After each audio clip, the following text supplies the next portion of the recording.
Today's topic is inventory control. तो inventory होती क्या है? ठीक है, inventory generally refers to the material in stock. It is also called the idle resource of an enterprise. ठीक, inventory represent those items which are either stocked for sale or they are in a process of manufacturing or they are in a form of material. Means inventory हर वो product है, जो हर वो material है जो या तो raw material के form में है या फिर इन प्रोसेस मटेरियल है या फिर फिनिश्ड मटेरियल है. ठीक है, मींस हर वो आइटम जो एक कस्टमर के हाथ में अभी नहीं आया है, कस्टमर ने उसको परचेज नहीं किया है, वो एक इन्वेंट्री ही होता है. फॉर एग्जांपल अगर आप अपने मोबाइल का एग्जांपल लेंगे तो अगर मोबाइल आपने खरीदा नहीं है, वो डिस्ट्रीब्यूटर की शॉप पे रखा हुआ है, तो वो भी एक इन्वेंट्री है. अगर आप किसी भी प्रोडक्ट का, फॉर एग्जांपल अगर आप लैपटॉप की बात करेंगे तो लैपटॉप आपने अगर परचेज नहीं किया है, वो शॉप पे है या फिर वो कंपनी के अंदर है या वो अभी डिसेंबल फॉर्म में उसको असेंबल नहीं किया गया है, तो भी वो एक इन्वेंट्री है. तो आप इस तरीके से समझिए कि इन्वेंट्री एक कंपनी के लिए क्यों इतनी इंपॉर्टेंट हो जाती है. जब आप उसको परचेज करते हैं, वो अपना इन्वेंट्री का स्टेटस खो देती है, देन वो आपके लिए एक प्रोडक्ट हो जाता है. बट कंपनी के लिए वो हमेशा एक इन्वेंट्री रहती है जब तक वो उसको सेल नहीं कर देता है. वो या तो रॉ मटेरियल के फॉर्म में हो या फिनिश प्रोडक्ट के फॉर्म में हो या सेमी फिनिश प्रोडक्ट के फॉर्म में हो. ठीक है, अब क्वेश्चन ये आता है कि हमें अपनी इन्वेंट्री को इतना मैनेज करने की जरूरत या अपनी इन्वेंट्री को होल्ड करने की जरूरत या इन्वेंट्री का एक स्टेटस अपने इंडस्ट्री में बनाए देने की जरूरत क्यों पड़ती है. Reason for keeping inventories. अब हमारा topic reason for keeping inventory है. ठीक है, तो इसकी जरूरत हमें क्यों पड़ती है. तो पहला इसका पॉइंट है to stabilise production. To stabilise production means कि जो प्रोडक्शन है हमारा वो स्टेबल रहे ना. जो इतने मार्केट में फ्लक्चुएशंस आते हैं डिमांड की वजह से अप एंड डाउन के, तो वो इतना ना आए. हम हमेशा अवेलेबल हो अपने मार्केट की डिमांड को पूरा करने में. कभी मार्केट की डिमांड ज्यादा आ सकती है, कभी मार्केट की डिमांड कम हो सकती है. ठीक है, इसके बहुत से रीजन हो सकते हैं, सीजन की वजह से या फिर कस्टमर की एकदम से मांग आ जाती है उसकी वजह से. तो हमें अपने प्रोडक्शन सिस्टम को स्टेबल बना के रखना है ताकि हम हर डिमांड को फुलफिल कर सकें. ठीक है, नेक्स्ट है to take advantage of price discount. अब ये प्राइस डिस्काउंट क्या होता है. यूजुअली जो मैन्युफैक्चरर्स होते हैं वो ऑफर करते हैं डिस्काउंट को बल्क बाइंग पे. ठीक है, जब आप मार्केट में जाते हैं, आप बल्क में परचेजिंग करते हैं, तो आपको ज्यादातर डिस्काउंट ऑफर किया जाता है कि अगर आप इतने यूनिट खरीदेंगे तो आपको उतने का ही प्राइस पड़ेगा. देन बट अगर आप मल्टीपल यूनिट्स परचेज करेंगे तो हम आपको कुछ कॉस्ट प्राइस में डिस्काउंट दे देंगे. तो ये सिचुएशन कब आती है. इस सिचुएशन को भी इन्वेंट्री ही मैनेज करती है कि अगर आपके पास इन्वेंट्री का अच्छा खासा लेवल है तो आप ये चाहते हैं कि जल्दी से जल्दी हमारा स्टॉक जो है वो क्लियर हो जाए, और उस स्टॉक को क्लियर करने के लिए आप प्राइस डिस्काउंट देते हैं. ज्यादातर जब भी प्राइस डिस्काउंट होता है कस्टमर उसको ज्यादा परचेज करते हैं. तो ये चीजें भी आपको इन्वेंट्री का लेवल अगर आपने अप्रोच कर रखा है, आपके पास इन्वेंट्री का अच्छा खासा लेवल है, तभी आप एक प्राइस डिस्काउंट देने की सिचुएशन में आते हैं.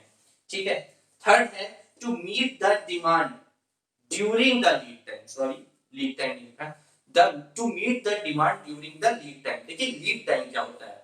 आप ऐसे समझिए कि अगर आप ऑनलाइन शॉपिंग करते हैं तो ऑनलाइन शॉपिंग करने में आप जब अपना ऑर्डर प्लेस करते हैं और जब आपको ऑर्डर रिसीव होता है, तो वो जो ड्यूरेशन होती है बीच की, उसको हम लीड टाइम बोलते हैं. मींस आपने आज ऑर्डर प्लेस किया, आपने मोबाइल ऑर्डर किया है, तो आज आपने उसको ऑर्डर प्लेस किया और उनके डिलीवरी टाइम में 3 से 4 दिन मिनिमम लग ही जाते हैं. तो 3 से 4 दिन जो है ये आपका लीड टाइम होता है. ठीक है,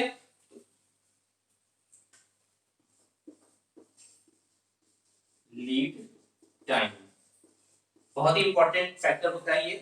तो जब लीड टाइम की बात आती है तो हम अपने लीड टाइम वाली जो ड्यूरेशन होती है, जो मैंने 3 से 4 दिन का गैप बताया आपके ऑर्डर प्लेस करने में और आपको ऑर्डर रिसीव होने में, उस 3 से 4 दिन के बीच में आपका प्रोडक्शन जो सिस्टम है वो रन प्रॉपर्ली करे, उसके लिए आपको इन्वेंट्री की जरूरत है. मींस जब आपकी इन्वेंट्री खत्म होने वाली, अब एकदम से खत्म हो गई आपने ऑर्डर किया तो 3 से 4 दिन का गैप हो गया आने में, तब आपका प्रोडक्शन सिस्टम स्टॉप हो जाएगा, आप प्रोडक्ट को बना नहीं पाएंगे, प्रोड्यूस नहीं कर पाएंगे। बट अगर आप उससे आपको ये पता होता है कि हमारा इन्वेंट्री हमारे पास है, अवेलेबल है, और हम अब ऑर्डर कर देते हैं, जब तक ऑर्डर आएगा, जब तक ऑर्डर हमें रिसीव होगा, तब तक रिमेनिंग इन्वेंट्री जितनी हमारे पास है हम उससे काम चला लेंगे। तो इस तरीके से to meet the demand during the lead time, inventory उसके लिए भी इंपॉर्टेंट होती है।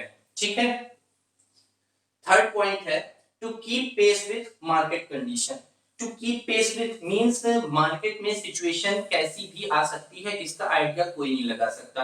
हो सकता है मार्केट की डिमांड अभी कम है तो चल रहा है, एकदम से मार्केट की डिमांड अगर आ गई तो आप क्या ये वो बहाना बनाएंगे कि हमारे पास इन्वेंट्री नहीं है, हमारे पास रॉ मटेरियल नहीं है, इस वजह से हम डिमांड फुलफिल नहीं कर सकते? नहीं, ये सिचुएशन नहीं आनी चाहिए। आपकी मार्केट की डिमांड अगर हाई हो गई है तो आपको उस हिसाब से अपने प्रोडक्ट को मार्केट में उतारना है, क्योंकि इस समय जो इतना कंपटीशन का माहौल है, अगर आप थोड़ा सा पीछे हटे दूसरा आपकी जगह ले लेगा। तो इसके लिए सबसे इंपॉर्टेंट है कि आपको हमेशा मार्केट का जो पेस होता है, मार्केट की जो रिक्वायरमेंट होती है, उसके हिसाब से अपनी कंपनी को चलाना है, और उसके लिए आपको इनपुट की जरूरत होगी। तो आपको इनपुट हमेशा मैनेज करके रखना है, क्योंकि अगर मार्केट की डिमांड एकदम से हाई हो गई और आपने अपने में देखा कि मुझे भी प्रोडक्शन बढ़ाना है क्योंकि मार्केट में डिमांड आ गई, बट आपने अपने प्रोडक्शन लेवल में देखा कि आपके पास इतना रॉ मटेरियल ही नहीं अवेलेबल है, तो आप तुरंत ही रॉ मटेरियल को ऑर्डर करेंगे। लेकिन वही बात है, lead time,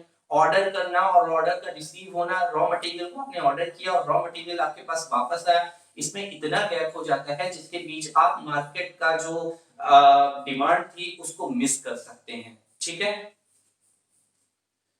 and other conditions, other reasons आते हैं। अदर रीजंस ये आते हैं कि कभी कभी ऐसा होता है कि जो हमारे सप्लायर होते हैं वो टाइम पे अवेलेबल नहीं हो पाते हैं, कुछ सिचुएशन, सीजनल सिचुएशंस आ जाती हैं जिसकी वजह से रॉ मटेरियल अवेलेबल नहीं हो पाता है, कुछ अदर फैक्टर्स मींस लॉकडाउन हो गया, या स्ट्राइक हो गई उस सप्लायर के यहाँ, या कुछ भी ऐसी कंडीशंस हो गई जिनको आप अवॉइड नहीं कर सकते, जिनको आप जज नहीं कर सकते, उसका भी एक फैक्टर आपको लेके चलना है। उसके लिए भी आपको प्रॉपर अपने पास एक इन्वेंटरी का स्टॉक बना के रखना होता है, ताकि इन सब सिचुएशंस को ओवरकम किया जा सके।